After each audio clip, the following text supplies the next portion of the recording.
இப்போ இந்த lemon rice செய்யறதுக்குங்க 300 ml நல்லெண்ணெய் விட்டுருக்கிறேன். அது சூடானதுமே 1 டீஸ்பூன் கடுகு, 1 டீஸ்பூன் அளவுக்கு சீரகம் ஆட் பண்ணிக்கிங்க. இது ரெண்டும் நல்லா பொரியட்டுங்க.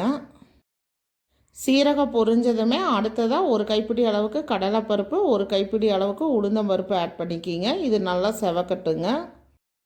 அடுப்பை மீடியம் ஃப்ளேமில் வச்சு நல்லா சிவக்க விடுங்க. நான் வந்து லெமன் இங்கே புழிஞ்சு வச்சுருக்கிறேங்க.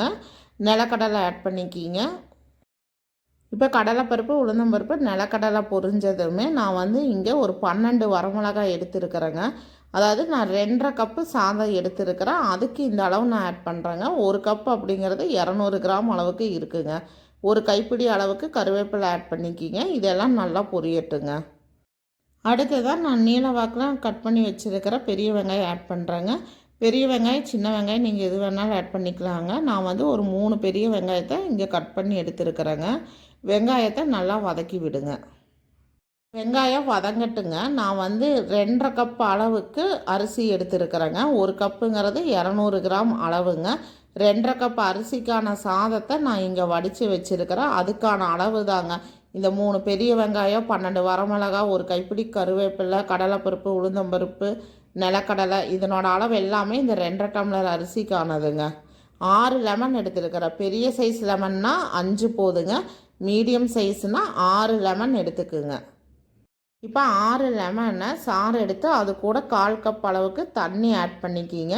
வெறும் லெமன் சாறு கசப்பு ஏறிடுங்க. அதுக்காக தான் இந்த தண்ணி ஆட் பண்ணுறோம். வெங்காயம் வதங்கினதுமே நம்ம எடுத்து வச்சுருக்கிற லெமன் சாரை வடிகட்டி ஆட் பண்ணிக்கிங்க.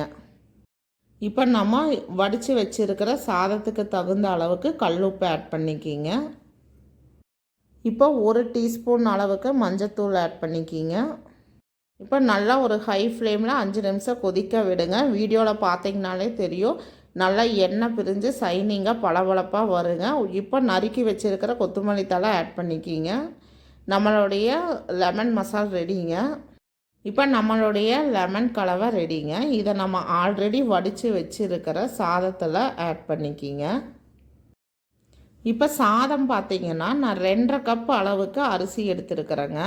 அதை வந்து 1 மணி நேரம் ஊற வச்சு நான் இங்கே சாதம் வடித்து வச்சுருக்கிறேன்.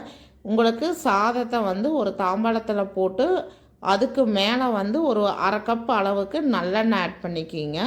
நல்லெண்ணெய் ஆட் பண்ணால் உங்களுக்கு அந்த சாதம் மேற்கொண்டு உடையாமல் இருக்குங்க. அதாவது நம்ம இந்த கரண்டியால் கலக்கும்போது சாதம் வந்து உடையாமல் இருக்குங்க, குழஞ்சு போகாது. அதுக்காக தான் நம்ம சூடாக இருக்கிற சாதத்தில் 1/2 கப் அளவுக்கு நல்லெண்ணெய் ஆட் பண்ணுறோம்.